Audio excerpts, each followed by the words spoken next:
In the light of the coronavirus outbreak and many cancelled events for lots of us, we are all currently faced with a lot more time at home than usual. This has given me lots of time to focus on my individual practice, which can be great. However, I have also been thinking a lot about how we can best practice and structure our time.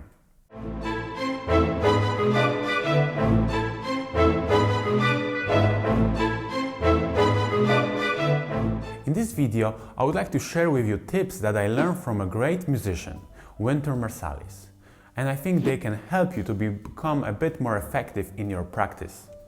Wynton Marsalis is an American virtuoso who comes from a very talented family of professional musicians. In 1996, he published a set of 12 ways to practice, and in this video I'm going to discuss all of his advice and what they mean to my practice and how you can implement them at home. Number 1 is to seek out instruction. As a beginner, this is crucial. When you start out, you are not able to see what is wrong and how to correct mistakes. Over the last 15 years, I had many teachers. Each one had their own style and methods. Different approaches can suit different styles of learners, so it is good to find out what works best for you. In the past, some of my teachers have worked with me more effectively than others. A good teacher should discover how to get the most out of you. However, it is always useful to know what you like.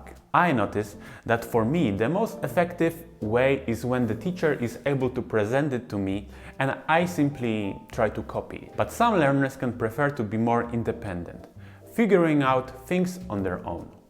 Number 2 is to write out a schedule. Practicing for hours and hours can be much less productive than really concentrating on a short amount of time. When I practice, I like to allocate some of the time to my technique and some to my interpretation. Especially when you are just getting started, little and often is much better than practicing for hours at a time. It can be really helpful to write out how you plan to spend your time when you are just starting with a new piece and make sure you really stick to it with a timer.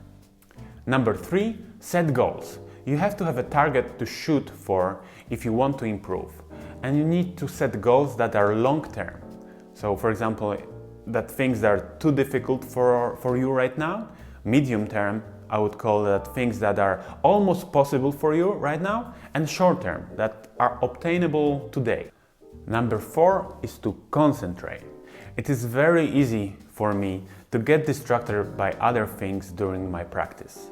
Multitasking just doesn't work. Turn off the TV, computer, cell phone, etc. Pull all your attention on what you are actually practicing and you'll get more out of less time. Number 5, relax and practice slowly. When you practice, you are not simply getting better, you are developing habits. You want those habits to be correct, so spend your time practicing slowly enough to play correctly and as relaxed as possible. You will find it easier to transfer the same correct playing mechanics and relaxed effort into faster playing and performing.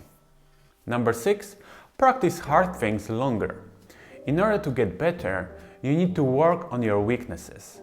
It can be frustrating to practice longer on things you are struggling with, but the payoff in the long term will be much better. Number 7, practice with expression. Personally, I think that this one is really a big one. You should always work on your technique, but expression and the interpretations that you put into your music is very, very important.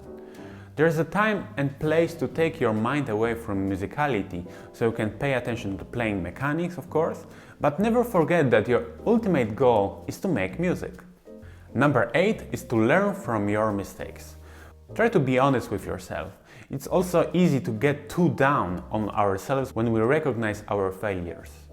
Instead, understand that during this time, we have a choice to turn each mistake into a positive learning experience. I try to not dwell on my mistakes too much, acknowledge them, and work out what I can do to improve.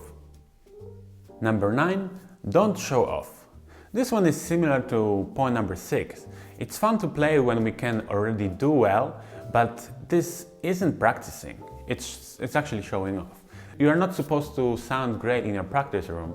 You're supposed to be pushing yourself and working on things that are actually a little harder than you can currently do. Otherwise, you are only playing for fun or kind of rehearsing performance situation. Number 10 is to think for yourself. My first saxophone teacher told me that his goal was to make me my best teacher. He taught me how to practice it to become better. Learning how to practice well is a very important skill, but also methods that work for one person don't work for everyone. So if you feel a certain method isn't working for you, feel free to make up your own exercises and find your own way around the problem that you're experiencing. Number 11.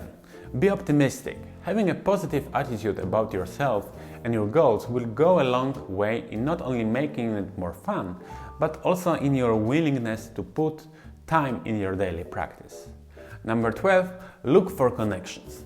This one is easy for me since I happen to be interested in lots of different things. Some completely unrelated to music, like for example video making. Always keep in mind that art is not created in a vacuum. Find the inspiration and advice from where you can. So for example, if you practice to play music from memory, you can find some other exercises, like for example learning a poem by heart or remembering a set of numbers. It doesn't have to be all the time connected to music, that's the way how we improve our skills. Okay guys, those 12 tips are like a mantra for me. They will help you to develop good routines for your practice sessions. It is difficult to implement them all directly into your practice routine, so I would really encourage you to start small, one tip at a time, and you will quickly realize that your practicing improves very, very fast.